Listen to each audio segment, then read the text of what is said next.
Shalom saudara-saudara, selamat malam, selamat berjumpa kembali dengan saya, Ibu Susan. Saudara-saudara, kita tetap merenungkan ajaran dari Salomo yang diambil dari Fatsal 3. Kemarin saya beritahu bahwa to be continued, jadi hari ini merupakan sambungan dari renungan kemarin. Saudara, Raja Salomo berpengalaman di dalam memberi dengan sukacita dan memberi untuk kemuliaan Tuhan. Nah, hari ini kita sekali lagi membaca ayat yang disampaikan dari ayat 9, muliakanlah Tuhan dengan hartamu dan dengan hasil pertama dari segala penghasilanmu. Maka lumbungmu akan diisi penuh sampai melimpah-limpah, dan bejana pemerahanmu akan meluap dengan buah anggurnya. Saudara, ayat 10 ini merupakan sambungan dari ayat 9 karena ada kata maka. Jadi kalau kita memuliakan Tuhan dengan harta kita, apa yang akan terjadi? Maka kamu akan diberkati, lumbung-lumbungmu akan berkelimpahan. Begitu juga pemerahan anggurmu meluap dengan buah anggurnya. Karena di Israel mereka penghasil anggur yang besar sekali. Nah, walaupun Salomo itu sudah kaya, dia masih merasakan berkat yang berkelimpahan, meluap karena sampai tempat penyimpanannya tidak bisa menampung.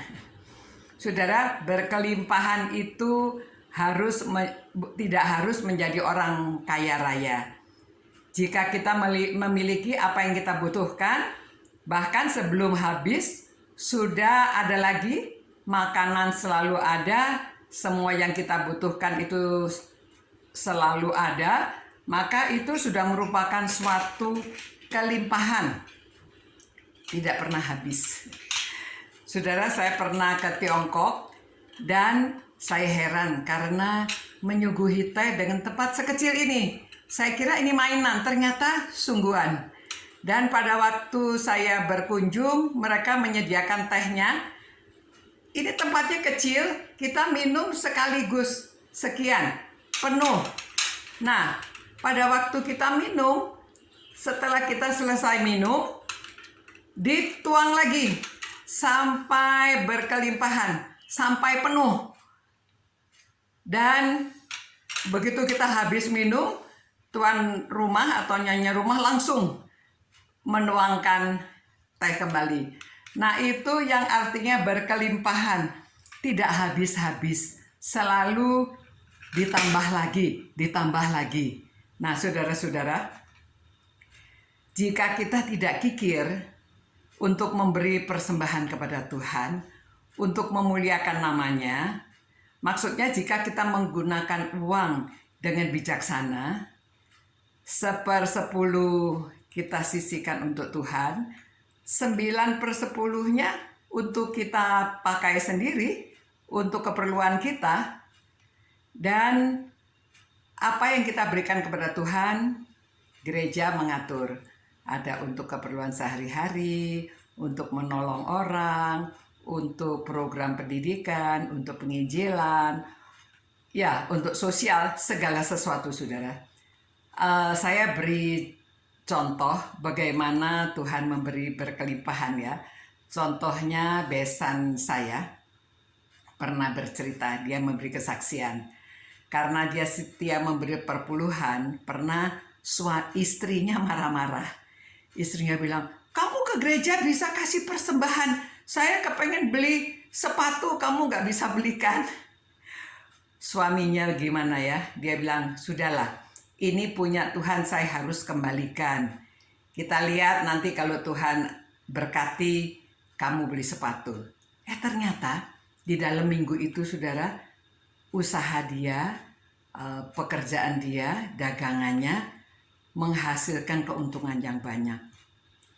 Pada waktu dia pulang, dia memberitahu istrinya, "Mam, kamu mau beli sepatu berapa pasang? Nih, beli." Dia kasih lihat uangnya yang dia dapat pada waktu itu, zamannya cash ya, bukan semuanya uang transfer di bank. Nah saudara, melalui persembahan persepuluhan kita, seperti yang saudara lakukan di RW Taman Sari, ya, saudara memberi persembahan khusus sehingga saudara dapat memberi usaha sosial sembako kepada orang-orang di seluruh daerah Taman Sari. Itu memuliakan Tuhan. Mereka walaupun bukan orang Kristen, tapi anggota gereja juga, ada yang menerima bantuan. Mereka pasti memuliakan Tuhan. Pasti mereka juga dapat mengatakan, "Wah, ini gereja luar biasa, memberikan bantuan sosial kepada semua orang." Nah saudara, itu namanya apa yang kita kerjakan untuk memuliakan Tuhan. Ya, jadi terang, kita menjadi terang. Dengan perbuatan baik kita, Allah Bapa kita dimuliakan dan kita diberkati berkelimpahan. Amin.